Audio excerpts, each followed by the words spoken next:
एक छोटी सी मजेदार कहानी। जापान में एक साबुन बनाने वाली कंपनी थी जिसकी चर्चा दुनिया में थी।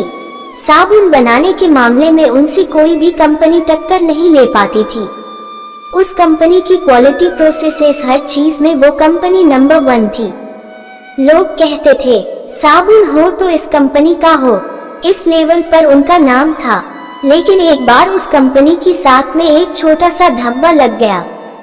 किसी गांव में एक व्यक्ति साबुन खरीदने के लिए गया। जब साबुन का बॉक्स घर ले करके आए डिब्बा, तो डिब्बा खाली निकल गया। उसने जाकर के पत्रकारों को बता दिया, अखबार में छप गया, न्यूज चैनल से बात चली गई, मैगजीन्स में छप गया। कितनी बड़ी कंपनी, इतना बड़ा नाम और ये कर रहे हैं। एक डिब्बा खाली निकल गया। धोखा देने कस्टमर्स को बहुत कुछ मीडिया में कहा जाने लगा। उस कंपनी के मैनेजमेंट ने मीटिंग बुलाई। समझ नहीं आ रही थी कि गलती कहां से हो गई हमसे, मतलब इतनी छोटी सी मिस्टेक हमसे कैसे हो गई। वो कई बार साबुन में होता है ना, आप 10 लिफाफे 12 लिफाफे साथ ले जाते हैं, कोई खाली चला जाता। वैसी सी मिस्टेक समझ नहीं पा रहा था कि गड़बड़ी हुई कहाँ है। फिर पता चला कि असेंबली लाइन से जब वो साबुन डिलीवरी डिपार्टमेंट में जाते हैं तो एक बॉक्स जो था खाली चला गया था। इतनी सी गलती थी, बहुत बड़ी बात नहीं थी, लेकिन कंपनी की साख इतनी बड़ी थी कि बात बहुत बड़ी बन चुकी थी।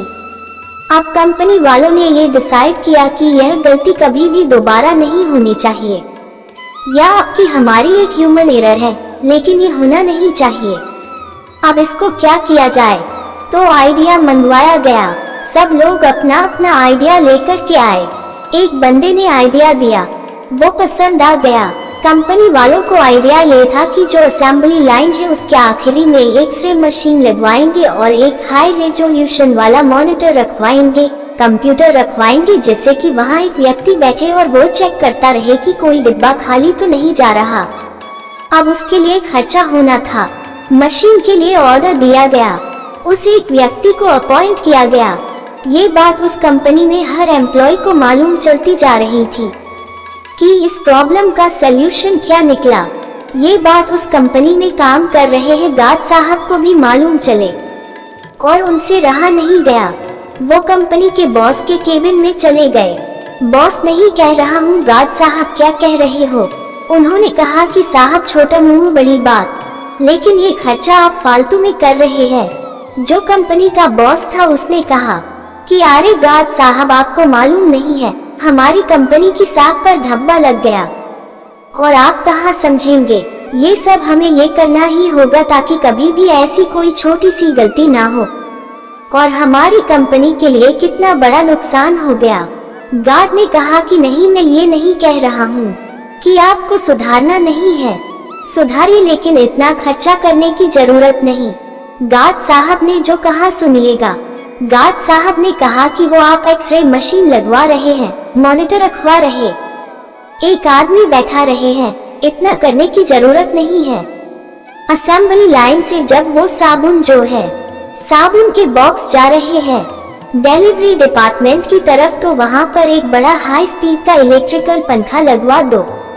लाइट वाला पंखा हाई स्पीड में चलेगा, तेज हवा फेंकेगा। डिब्बे जब निकलेंगे, अगर कोई खाली आया तो तेज हवा उसे उड़ा देगी और डिब्बा साइड कर देगी। गार्ड साहब का ये छोटा सा आइडिया उस कंपनी के लिए बहुत सारे पैसे बचा गया और उस कंपनी के मैनेजमेंट को सीखा गया कि आइडिया किसी के भी दिमाग में आ सकता है। उसके लिए किताबी ज्ञान की जरूरत नहीं है। जो आउट ऑफ बॉक्स थिंकिंग होती है वो यही होती है। हमारी जिंदगी में प्रॉब्लम आती है, हम पहले सलूशन को मान करके बैठ जाते हैं कि यही सलूशन है, उसके आगे सोचते नहीं है। अगर हम दूसरा तीसरा सलूशन ढूंढने जाएंगे तो प्रॉब्लम को जड़ से मिटा देंगे। दूसरी बात, ये कहानी सिखाती है कि ओवरथिंकिंग में कुछ नहीं रखा। वो कंपनी वाले ओवरथिंकिंग कर रहे हैं, क्या करें, कैसे करें, सारा दिमाग लगा दिया उस प्रॉब्लम का सल्यूशन निकलने में। सिंपल सादा एक पंखा लगाना था, लाइट वाला काम आसान।